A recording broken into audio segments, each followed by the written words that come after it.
Before we dive into today's episode, I just have to share something.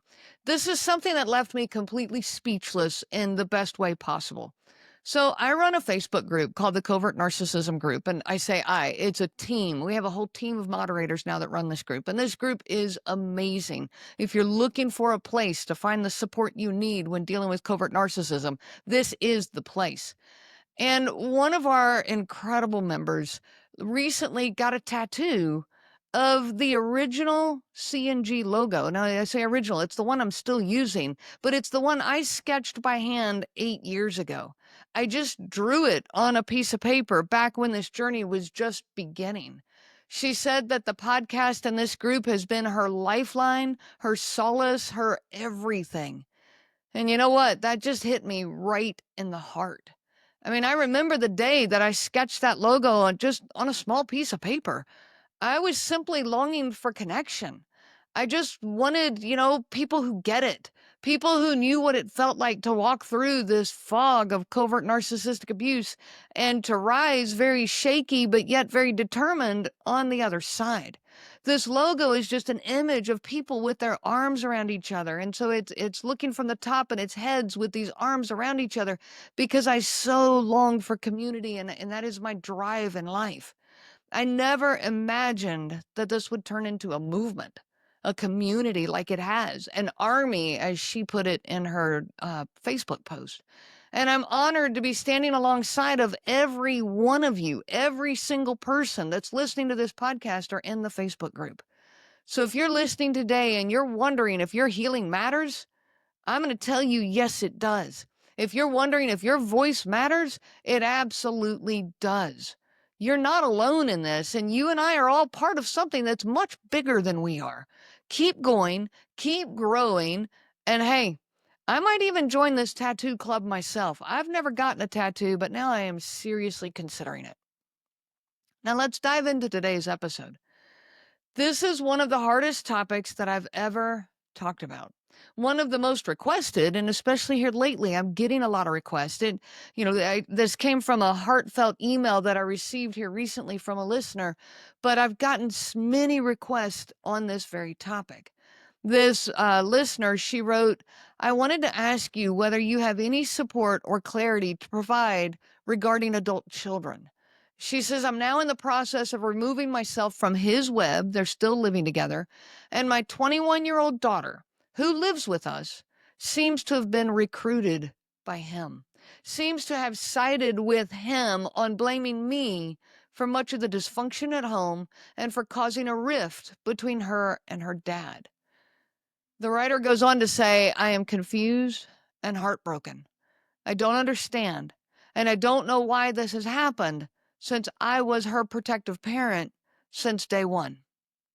Now, to the brave woman who sent this to me, and to every single one of you that's walking this same devastating path, I see you. I hear the pain, and I want to talk about it. I want to talk about today when the child that you protected takes the side of the abuser, of your abuser. Welcome back to the Covert Narcissism Podcast, where we make sense of the senseless, like how you became the villain in this story that you tried so hard to save. Now, you were the safe parent. You showed up every day. You were the one who stayed calm when the storm hit the living room. You were the one who soothed your child when they woke up from nightmares. The one who planned the birthdays, picked up the pieces when the narcissistic parent ruined the birthdays. You made excuses and you buffered the emotional chaos that now rained down from your partner. You were the protector. I've talked about this on the podcast before. You were the peacemaker, the emotional safety net, day after day for 18 years. But now, your child, who you fought so hard for, turns on you, blames you, rewrites the story to make you the problem, and it cuts like nothing else. This shatters something deep inside of you, because this isn't just about being misunderstood. This is not just a miscommunication or an impulsive moment. It's a betrayal. It's a betrayal by someone that you love more than life itself, someone who is part of your very soul. And it's the most painful, disorienting thing on the face of this earth. And you're floundering, trying to figure it out. How did this happen?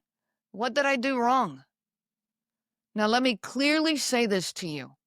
Being the protective parent does not mean you won't be the parent they blame. And I'm sorry to say that, but there is truth in that.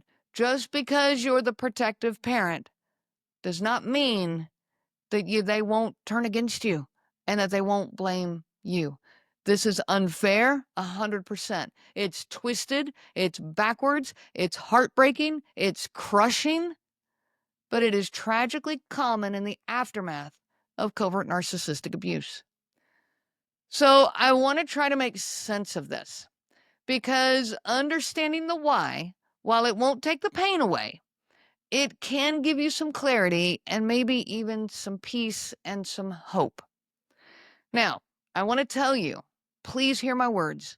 You are not the only person being manipulated by this narcissistic partner of yours. Your kids are too. And covert narcissists, if they're experts at anything, they are experts at manipulating. They've been doing this for a very long time. They've been doing this for far longer than your relationship with them. They are subtle, strategic, and terrifyingly effective. They know exactly what to say and when to say it to look like the calm, reasonable, well-meaning person. And they know exactly how to twist your behavior into something that is reactive, erratic, and emotionally unstable, especially after they have spent years pushing your buttons behind closed doors. And they get really good at learning your buttons. They know exactly how to push them behind closed doors and then just subtle enough in front of others to get you to be the reactive person. They don't just manipulate you. They manipulate the environment, the narrative, the perception, the people around them. And when one of those people is your child or children, and especially a young adult child who is struggling with their own identity, they want answers. They're trying to make sense of this confusing home life. They're trying to get up on their own feet and become an adult, which is a hard enough transition in and of itself. And when you take a child who's in that situation, trying to get, trying to get on their feet as a young adult, and you've got a covert narcissist who becomes the perfect safe parent because, again, they switch the script, they flip the narrative, and now the perception is that they are the safe parent, and that becomes who this young adult child clings to. Add to this the dynamic of this child who was raised starved for that parent's approval and attention.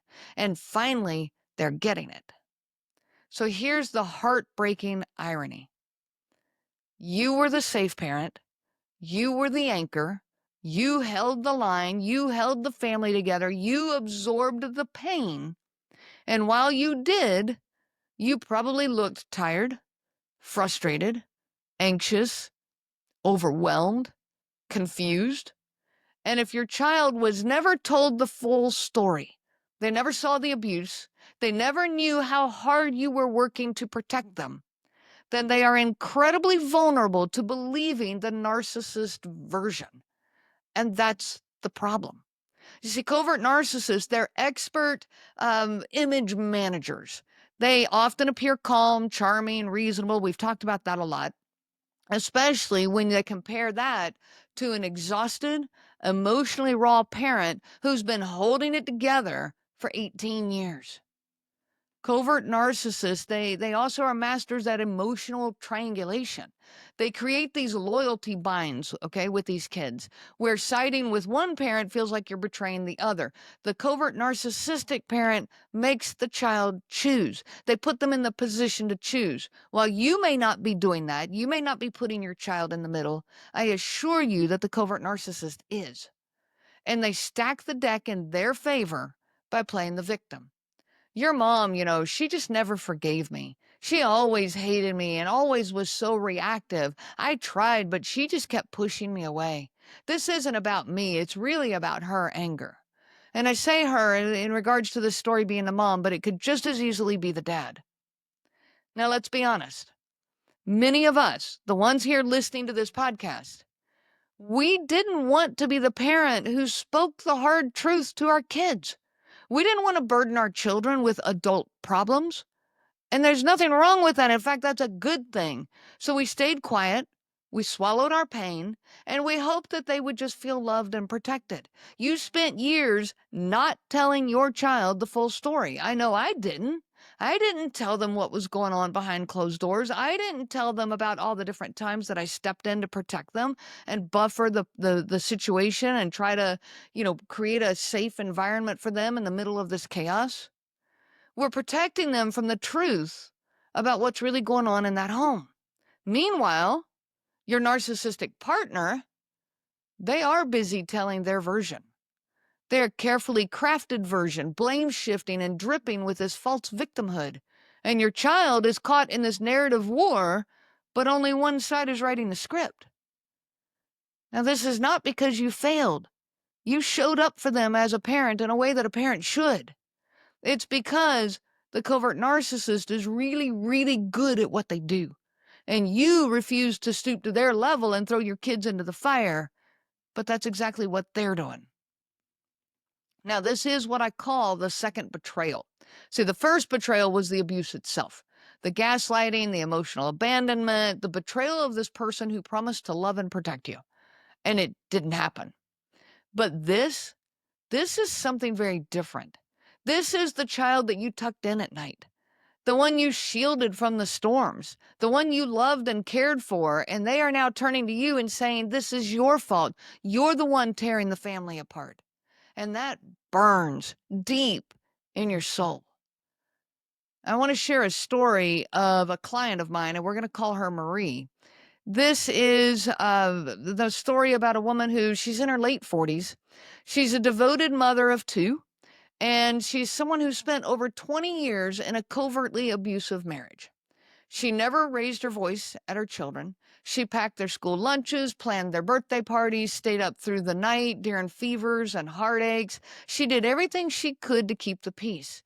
And when her husband withdrew or sulked or blamed or manipulated, she stood in the line of fire. She took it on herself silently for years. Well, she told me once, I used to tiptoe through my own home trying to figure out how to keep everyone calm. I thought if I could just be good enough, then maybe my kids wouldn't have to feel what I felt. She was trying to be the shield, the buffer between him and her kids. Now let's talk about her son. He, at the time of this, is 19, still living at home, and he's become very close to his dad. Partly out of fear because, these kids want to be close to that parent. So there's also a desire for that approval, like I mentioned a little bit ago. But then they're also afraid to ever tell that parent no, because you tell them no, there's a really high price to pay for that. And so partly they go and be a part of their hobbies and a part of their activities out of fear. They do it also out of that just desperation for the approval of this parent, the validation from this parent, and also because his dad was playing the part so well. He was calm and logical and always talking in quiet tones. Now when the kid's 19, forget what he just did for 18 years of this child's life. And now he's just saying things like, well, your mother just isn't happy. I tried everything I could, but she just wouldn't meet me halfway. Well, one day in this household, Marie set a boundary, and she said she was going to move out. She was done and she was moving out. And her son exploded at her. You're the reason that Dad's mad and angry and hurt. You're so emotional all the time. You've ruined this family. You're not my mom anymore. And he stormed out, and he didn't speak to her for days. Now, I know there are others out there listening to this that have gone through this exact thing, because I've heard this from many, many of my clients. See, what her son didn't know is that 2 years earlier, Marie had sat in a parked car outside her therapist's office, wondering if her life was still worth living.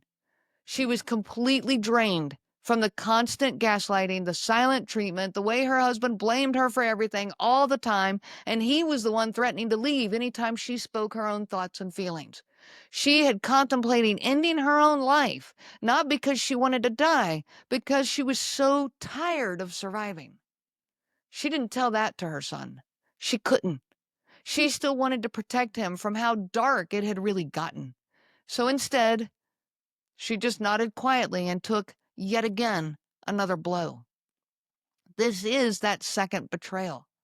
This child, who you protected, sometimes even by lying to protect their view of the other parent. And those very lies are now being used against you. Marie told me, she said, I wanted to scream. I wanted to shake him and say, don't you see what's going on here? But she didn't. She just stood there, her heart shattered. And she realized, I can't make him see this. Not yet. There is a huge amount of grief in being miscast in this story in the eyes of our kids. You're the one holding up the house, and now you're being blamed for the cracks that are in the foundation. And what she couldn't say, because it felt like, throwing her child into the fire, was that she stayed so that he, her son, wouldn't have to choose sides. But now he did choose, and he'd chosen the wrong side. So what do you do? What do you do in this situation when your son, your daughter is going through this very thing and they're confused, they're looking back at their childhood and these memories are warped, they've been manipulated, they've been shifted, and the script has been flipped back and forth, and they're trying to make sense out of this. First, I need you to hear this. Do not chase them. Do not beg them. Do not defend yourself. Do not try to force them to see. You cannot make someone see something that they're not ready to see. And it will only deepen their belief that you're unstable, that you're controlling or manipulative, which is exactly what the narcissist wants them to believe. This is exactly what the covert narcissist wants you to do. They bait you and push you and infuriate you, waiting for you to explode. They want you to beg and defend and react, because this only confirms the narrative that they are planting in your child's head. So don't give them that. Don't do it. Instead, hold your line, stay steady, speak calmly. Don't defend your goodness, just live it. You may be tempted to tell your child everything, to hand them the receipts, the texts, the emails, the abuse logs. But remember, people only hear the truth when they're ready to hear it. And right now, your child may not be ready. That doesn't mean it will always be this way. It doesn't mean that the relationship is lost forever. But it does mean that you may need to play the long game with integrity, not desperation. Let your character speak for itself. Okay, if you're still living with the narcissist, like the listener who wrote this, to me, focus on the exit and your own clarity first. Try to limit exposure to this triangulation that's going on. Don't vent to your child about your partner, and don't respond to the narcissist bait. I know that's easier said than done. Get on a path of healing. Get with people who get it, okay? Get into these group sessions. Get into the Facebook group. Find the people around you that you can vent to, because you're going to need to do that. And don't put your child in that position. Give your child instead the consistent experience of your character, of your steadiness, your grace, even when you're breaking inside. Let your relationship with your child be about you and that child. No one else. No one else belongs in the space. Not the other parent, not other siblings, not your parents, not any other family members or friends. Your relationship with your child is about you and that child. And that's it. And let your character speak for itself. Yes, you can speak your truth. Don't do it in a reactive way. And please, please take care of yourself. Therapy, coaching, journaling, trauma recovery. Your healing is not dependent on your child seeing the truth. They may never see it, but you need to heal anyways. It's okay to grieve. It's okay to cry. And it's okay to hope, even if the hope feels fragile. Many of these kids do ultimately end up seeing the truth for themselves, because you let your character speak for itself, and that narcissistic person, that character's not going to go away. So let their character show up for itself when the time is right. You know that it will. And that child, your child, will see for themselves what's going on. Now, to the listener who sent this powerful, painful email, you did not imagine this pain. You are not crazy. You are not to blame. You're just trying to get out of this web. And webs, especially ones spun by covert narcissists, they're sticky, manipulative, and incredibly hard to leave. And your son or your daughter has gotten tangled in it too. That doesn't mean you failed them. It just means that the narcissist tactics are powerful. But you know what? So are you. Keep walking, keep healing, and one day, whether soon or far from now, your child may start to see you for who you are. They'll start to see that light, and when they do, I hope that they see that your light is still shining, still steady, still loving, still present.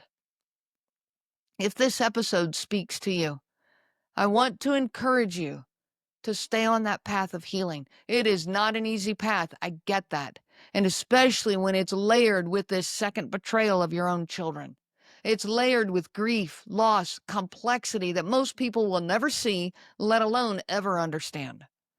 But I see you. I get it. You're not alone in this, and you're not crazy. You are a survivor of something insidious, and your story deserves to be heard. Now, if you're looking for support specific to this painful experience where your adult child has turned against you after years of covert narcissistic abuse, I am opening a small, intimate Zoom coaching group just for you. This group is a safe space for parents who are navigating the heartbreak of feeling erased, blamed, and abandoned by the very children they protected. We will meet weekly in a confidential setting to process the grief, rebuild confidence, set boundaries with empathy, and most importantly, to heal. Spots are limited so that we can keep it personal and connected. So if this is something you need, don't miss this opportunity. Go to my website at covertnarcissism.com to learn more and reserve your place. When you go there, just click on the coaching program and it's under there. If you're not ready for a group yet, I also offer one-on-one coaching for that deeper individualized support, and you can find that on my website as well. Until we meet, stay grounded, stay true, and remember, you deserve to be seen for the love that you gave and the truth that you're finally living.